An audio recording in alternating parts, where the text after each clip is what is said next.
بسم ربك الذي خلق صدق الله العظيم قال رسول الله صلى الله عليه وسلم طلب العلم فريضة على كل مسلم আদর্শগ্রাম দারুল উলুম আশরাফিয়া মাদ্রাসা কর্তৃক আয়োজিত আজকের সমাপনী অনুষ্ঠানের সম্মানিত সভাপতি, প্রধান অতিথি, বিশেষ অতিথি উপস্থিত, জ্ঞান পিপাসু তলবে ইলম ছাত্রছাত্রী ভাই বোনেরা, এলাকার সম্মানিত মুরব্বিবৃন্দ, সকলকেই আদর্শগ্রাম দারুল উলুম আশরাফিয়া মাদ্রাসার সাবেক সকল শিক্ষার্থীর পক্ষ থেকে আন্তরিক শুভেচ্ছা ও মোবারকবাদ জানাচ্ছি। প্রিয় উপস্থিতি, সম্মানিত শিক্ষার্থী ভাই বোনেরা, সমাপনী অনুষ্ঠান এটি অবশ্যই আমাদের জন্য গৌরবের, আমাদের আদর্শ গ্রামের জন্য গৌরবের, সর্বোপরি আমাদের আদর্শ গ্রামবাসীর জন্য গৌরবের।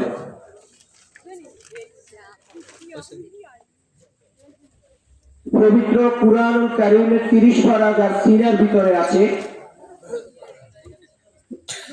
মহাগ্রন্থ আল কুরআন একজন শিক্ষার্থীর সিনার ভিতরে সংরক্ষণ করা বিষয়টা একেবারে সহজ নয়, কঠিন। এই কাজকে আজকে সফলতার সাথে সম্পূর্ণ করেছে আমাদের আদর্শগ্রাম দারুল উলুম আশরাফিয়া মাদ্রাসার শিক্ষার্থী এহসানুল হক জুয়েল। এটি হুট করে হয়ে যায়নি, পিতামাতার আন্তরিক প্রচেষ্টা, শিক্ষক মন্ডলীর আন্তরিক প্রচেষ্টা, এহসানুল হক জুয়েলের পরিশ্রম ও সফলতার পিছনে তার প্রত্যাশা ছিল। সে তার স্বপ্ন ছিল, স্বপ্ন পূরণ করতে পরিশ্রম করে গেছে।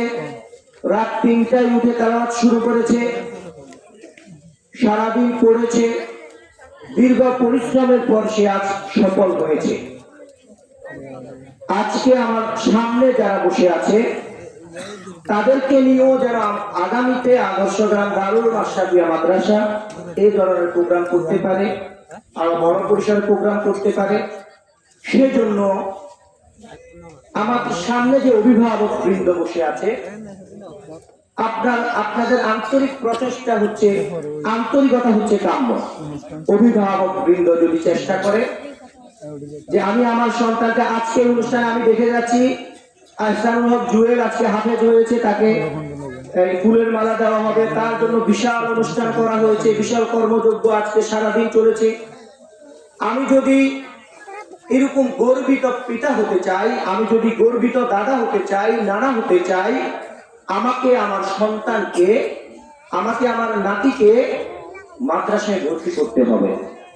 একটি বিষয় আমি স্মরণ করে দিতে চাই, আমাদের এলাকায় যে যুব সমাজ রয়েছে, উঠতি বয়সের যে ছেলেগুলো রয়েছে, আপনারা যদি লক্ষ্য করেন দেখবেন যারা মাদ্রাসায় পড়েছে তারা কেউ মারামারির সাথে জড়িত নাই, তারা কেউ সহিংসতার সাথে জড়িত নাই, গালাগালির সাথে জড়িত নাই। তো আমি কেন চাইবো না আমার সন্তান ভালো হোক, দিন শিখুক, সে অন্তত নামাজের বুঝ পাক, সে একজন কুরআনের হাফেজ হোক। কুরআনের হাফেজদের অনেক বিশাল ফজিলত। আল্লাহ তাআলা বলবে, হাফেজদেরকে মৃত্যুর পর বলবে তোমরা পড়তে শুরু করো। যেখানে গিয়ে হাফেজের পড়া শেষ হবে, যত আয়াত পড়বে তত তলা বিশিষ্ট তার থাকার স্থান হবে।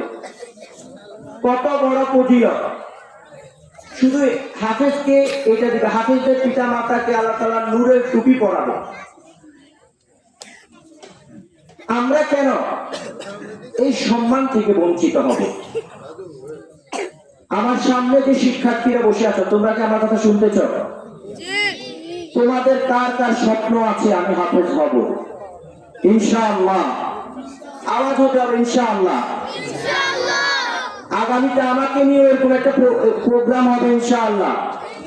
ঠিক আছে, হাত নামাও। সর্বোপরি উপস্থিত যে শিক্ষার্থীবৃন্দ রয়েছে তাদের উদ্দেশ্যে আমার ছোট্ট একটি কথা। আমরা পড়বো, প্রচুর পরিমাণে পড়বো। মাঝপথে গিয়ে কখন আমি পড়া ছেড়ে দেওয়ার প্রত্যাশা আমরা কেউ রাখবো না। আমি যত বেশি শিখবো, যত বেশি পড়বো, আমি নিজেকে যত দক্ষ করব, বাংলাদেশ পরিচালনায় আমার অংশগ্রহণ থাকবে। যখন আমি মাদ্রাসার শিক্ষার্থী, আমি নীতি নৈতিকতা সম্পূর্ণ, আমি যদি বাংলাদেশ পরিচালনার দায়িত্বে যাই, এই বাংলাদেশ পথ হারাবে না।